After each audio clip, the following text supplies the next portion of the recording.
The concern that you've expressed about green, I fully appreciate it.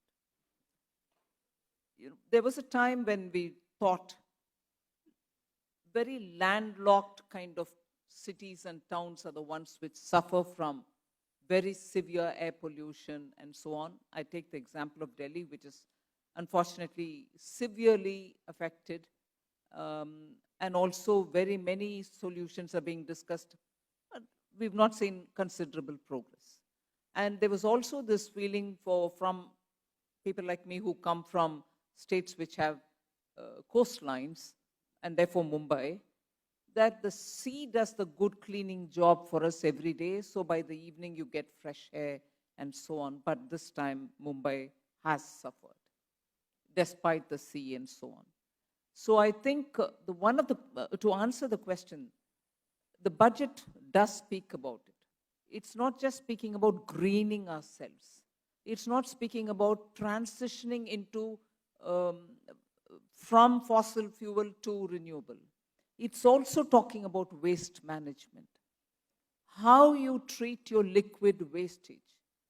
How do you really get to the stages of cleaning that up so that that doesn't add to pollution of a different sort, but yet pollution.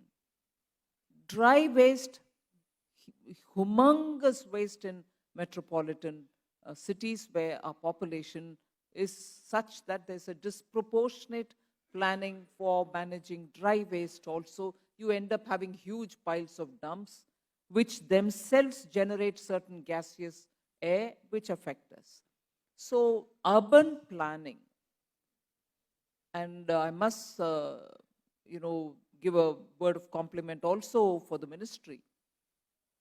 When it comes to the question of state borrowing limits, on which the center has a right to broadly direct it, borrowing has been, to a minuscule extent, linked with performance in reform, inclusive of urban planning, waste management, and so on, so many other components. Some states are very good in responding, saying, this is an opportunity for us to clean up and give better air, give a better environment, and so on.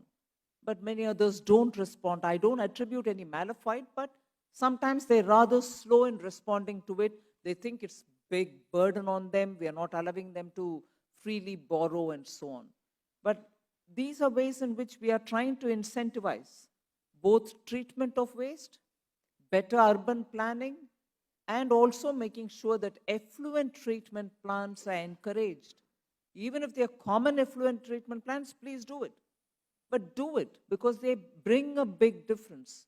And I can tell you with my personal experience, as Commerce Minister, I had taken a bit of an initiative, not so much it was my terrain at that time, but because people accessed me and I was speaking to Niti Aayog. You would have heard of a town called Erode, which also comes in the same belt which produces textile, floor mats, upholstery, and so on. And they also were deeply into dyeing of clothes. And that area has a beautiful river called Bhavani. Bhavani river's water used to be like crystal, sweet crystal, very sweet. I remember in childhood, Bhavani water used to be, you can see it clean. And if you take it in your hand and drink it, without fear, you can have a good sip of good water. Today, Bhavani, not today, years ago, decades ago, Bhavani was like, the ink that you fill in your pens. That physically you can see tangibly polluted, and of course you don't need to drink it at all. Smell it, you're done for the day. You would have had 400 cigarette smoke. That polluted area, it was purely because of all these dyeing units pouring their effluents into the river saying it'll go away.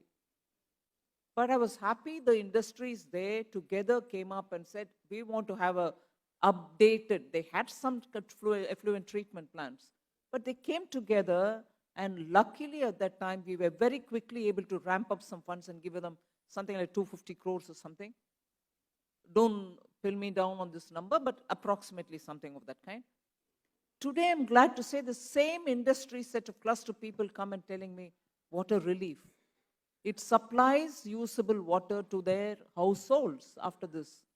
And the third level of recycled water is what actually goes very far away somewhere to be disposed of. The city feels very happy because it now has more water for gardening, cleaning, and other things without the river being affected so badly. And the river has actually revived itself post this. There are so many things which you can come up with solutions. The formulations and policies exist. The moment you come together and say, look, we think this will make a difference, we are here to come and help you.